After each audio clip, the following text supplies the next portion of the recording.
What's up, guys? I'm really excited to bring you this video today.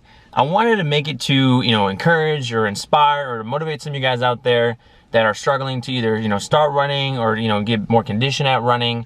And I wanted to help, break down like 4 simple steps that can really help you achieve those goals. So if you liked the video or if you have any questions that are more particular to you and your circumstances, please leave a comment below and I'll be happy to get back to them for you. Okay guys, step 1 is goal setting. Okay, you want to avoid goals that are very ambiguous and broad in nature.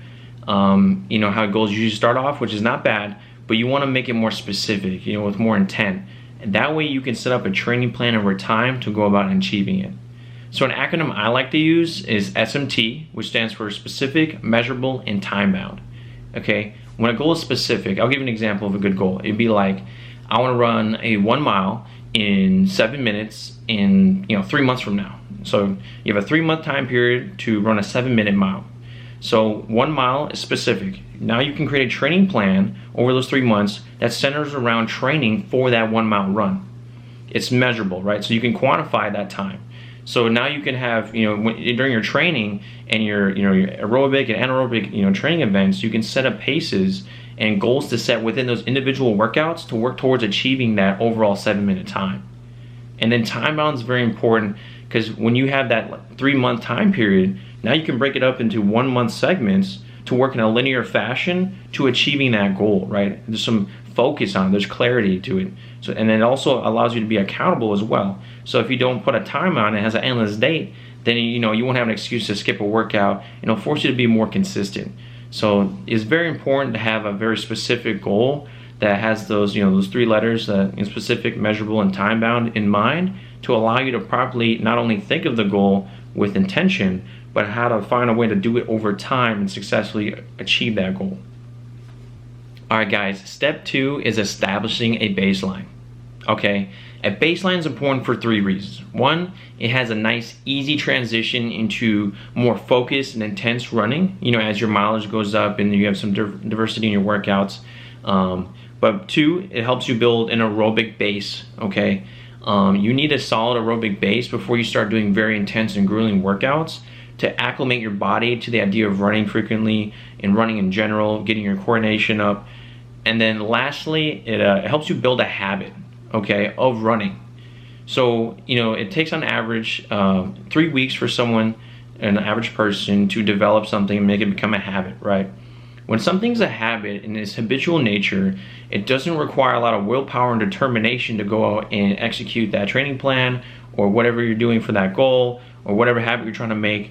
Once it's become a habit, you don't need the constant willpower and discipline and determination because it's almost subconscious in nature, like brushing your teeth or showering, which I hope is something you guys do and it's habitual for you. But these are the 3 important things that when you establish a baseline, this will help you achieve the next step, which is diversifying your training. Alright guys, step 3 is documentation, okay, or journaling. So when you do this, right, the reason it's important is you want to be able to see over time, not even at the end of your training plan. So let's go back to the example, 3 months, right? After the first week or the first month, you can look back and be like, okay, I'm making some progress here. Maybe I'm not making some progress here, right? Maybe I'm only sleeping 2 hours a week and it's affecting the way I feel every day I go for a run. Maybe I should adjust my sleep schedule to accommodate more sleep to make sure I can get my training in and still do what I need to do during the day to achieve my goal. Right? So there's something called the performance triad, which is exercise, nutrition, and sleep. If any one of these 3 is not present or is not given the proper amount of attention, you will not be as successful in towards achieving your goals. So it's very important that you have a focus on that, and when you do so, document that especially, and then you can write down how you feel. And then that way you can look back over like, a week or 2 or even a month, into your training and be like, okay, I've been doing like this kind of like training with this kind of sleep, this kind of nutrition, and this is, I'm drinking soda every day. Maybe I don't feel so good. And I notice that I'm feeling weird. And maybe I don't know soda is not great for me every single day to, promote my energy levels and how I feel. So then you're like, okay, maybe that is one of the things. So another thing you can do when you document and you look at it for review is make small adjustments over time. So, you know, on a week-to-week basis, if you do want to fine-tune your training plan, I highly encourage you to do 1 or 2 things at the most per week, and then observe if that makes a positive or negative change. If you change like 12 different things, you know, week to week, you can't really isolate what made the biggest impact for you.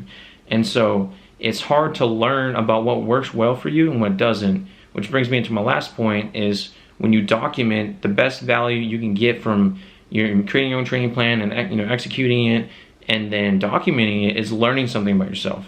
I promise you, if you document and you establish a baseline and you make a specific goal, you will be able to see, you know, over that time, you know, after a month of training or after your total time for that goal, that 3 months or whatever it is, you'll be like, hey, like I learned some things about myself. I learned this works for me, this doesn't work for me.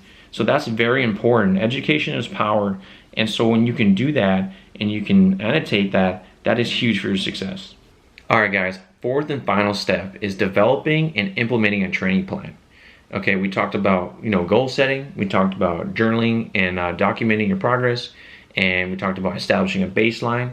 So this 4th step, developing a training plan, is how to actually incorporate establishing that baseline and how it evolves into more refined training to really, you know, round out your training to really get towards your goal.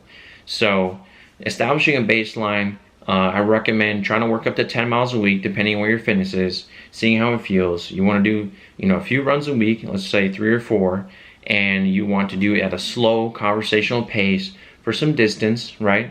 Work up to that mileage, and, you know, very slow, low heart rates per minute, easy runs, okay? And then as you do that over a month's time, you know, you can work up to, you know, 10, 15, 20 miles, you know, whatever's comfortable for you, right? And then, you know, do that for a month or 2 and see how you feel. You know, obviously it depends on where you're at in your fitness now to develop how long it takes to, you know, get that baseline and a solid aerobic base. So once you've done that, now you're going to get more specific, right? So you're going to keep in those your training plan. You still want it to be, you know, long run days. You still want to keep building that aerobic base, but now you want to get that speed work in, that anaerobic fitness, that higher intensity, higher heart rate per minute runs. So examples, there's like interval training on the track, like 4x800s, 6x400s, you know, any mixture of, you know, numerical reps with, you know, the distance of your choice that's underneath your overall goal distance. So if I'm training for a 2 mile, I'm gonna do some 4x8s, you know, like I said, 6x4s, and I'm gonna run them at a pace that's quicker than my goal pace. So going to the example, that 7 minute per mile run for 1 mile, I'll do like, you know, 2 1 mile repeats at like a 6:50 pace, or 4 800s at, you know, what's it, a 3:30 pace for, yeah. So running like a 13:15 to a 13:20, right, for repeats, and trying to be as consistent as possible, right? That's going to build your anaerobic fitness and get that speed, right? So you get the combination of your aerobic fitness, your long distance runs, right, building that aerobic base, and now you have your anaerobic fitness, you're being trained in that speed work. So when you combine the two, now you're conditioning yourself to maintain that faster speed for a longer period of time to meet that distance and that pace you're trying to set for yourself. And another good way to test yourself, a third type of workout, is what I call a pacer workout. So for me, for example, I'm trying to run my 2 mile faster, right? So let's say I can do it at like a 7 minute per mile pace, right? So that's a 14 minute, you know, 2 mile.